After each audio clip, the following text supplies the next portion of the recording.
आदरणीय सम्मानित साथियों, मैं फिर से स्वागत करता हूं सत्य शोधक समाज के पाठशाला में अंधविश्वास मिटाओ और समृद्धि बनाओ।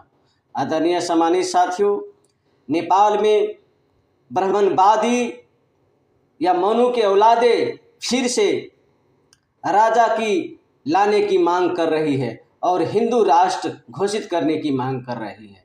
आदरणीय सम्मानित साथियों, हिंदू राष्ट्र की मांग बहुसंख्यक जनता की भावना के विरुद्ध है।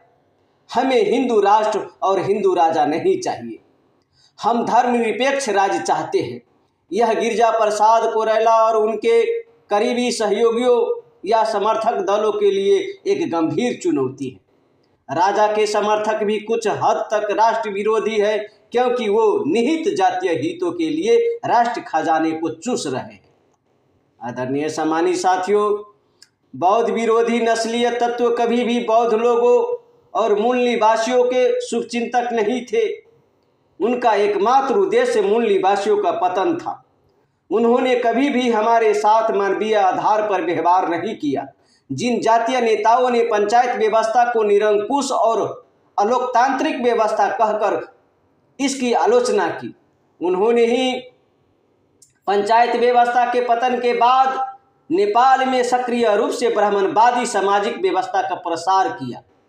उनके क्रांतिकारी नारों का कोई महत्व नहीं था, क्योंकि उन पर अमल नहीं किया गया। पंचायत काल में नवलपरासी, त्रिवेणी, सुस्ता में भूमिहीनों को जमीन दी गई। हरनैया, असनिया, बनकरिया, बाहुन और क्षेत्री जैसे उच्च जातीय को लोगों में से प्रत्येक को 4 से 6 बीघे उपजाऊ जमीन मिली, लेकिन अन्य को प्रति परिवार 1 से 1.5 बीघे बंजर जमीन मिली।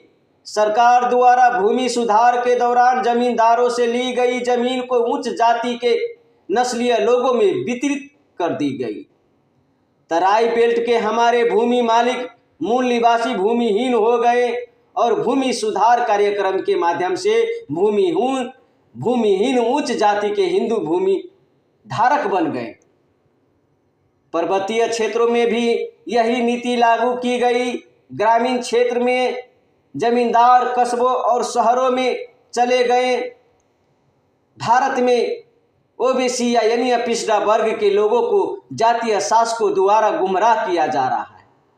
जनगणना से पता चलता है कि ब्राह्मण और क्षेत्री 15%, ओबीसी 52%, अनुसूचित जाति 15%, जनजाति